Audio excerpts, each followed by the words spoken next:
നാട്ടിലെ ഓട്ടോക്കാർ ഫേസ് ചെയ്യുന്ന ബുദ്ധിമുട്ടുകളെ കുറിച്ചൊന്ന് പറയാം. നിലവിലെന്ന് പറയുമ്പോൾ നമുക്ക് ഈ ഹൈവേ വന്നുകൊണ്ട് ഉള്ള ബുദ്ധിമുട്ടുകളാണ്.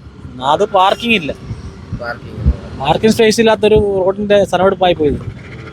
രണ്ടാമത്തെ കാര്യം ഓട്ടോക്കാരുടെ കാര്യം വലിയ ഘട്ടത്തിലാണ്. കാര്യം എന്ന് പറഞ്ഞാൽ ഇപ്പോൾ ഓട്ടം വളരെ പരിതാപകരമാണ്. അതുപോലെ തന്നെ ടാക്സി ആയാലും മറ്റുള്ള അനുബന്ധ മേഖലയായാലും ഈ ഹൈവേ വന്നുകൊണ്ട് സാധാരണക്കാരന് യാതൊരു പ്രയോജനം ഉണ്ടായിട്ടില്ല. കുറച്ച് പേർക്ക് കാശ് കിട്ടി, അല്ലാതെ യാതൊരു പ്രയോജനവും സാധാരണക്കാരന് ഇതിനുകൊണ്ട് ബന്ധപ്പെട്ട് കിട്ടിയിട്ടില്ല. സാധാരണക്കാരൻ്റെ തൊഴിൽ അല്ലാതെ ഒരു പ്രയോജനം ഈ ഹൈവേ കൊണ്ട് സാധാരണക്കാരനില്ല. അത്രയേ ഉള്ളൂ പറയാം. നിലവിൽ ഓട്ടോക്കാർ, ടാക്സി ഇവരെ ആരെയും പരിഗണിക്കാതെയാണ് നമ്മുടെ റോഡ് എടുത്തുകൊണ്ട് ഇവിടെ പണികൾ മുമ്പോട്ട് പോയിക്കൊണ്ടിരിക്കുന്നത്. ഇവർക്ക് പ്രോപ്പറായിട്ടുള്ള പാർക്കിംഗ് പോലും കൊടുത്തിട്ടില്ല. അപ്പോൾ അതൊക്കെ ഒന്ന് പരിഹരിക്കാൻ പറ്റുന്ന കാര്യങ്ങളാണ്. പ്രത്യേകിച്ച് ഇലക്ഷൻ വരുവാണ്. അപ്പം ഇവരോടൊക്കെ ചെന്ന് വോട്ട് ചോദിക്കണമെന്നുണ്ടെങ്കിൽ നമ്മുടെ അധികാരികളൊക്കെ അതൊക്കെ മനസ്സിലാക്കി ഇവരുടെ പ്രശ്നങ്ങൾ പരിഹരിച്ചു കൊടുക്കണം. ഓക്കെ, അപ്പോൾ ഡിസ്കവർ കൊല്ലം ഫോർ ബെറ്റർ കൊല്ലം പേജ് ഫോളോ ചെയ്യുക.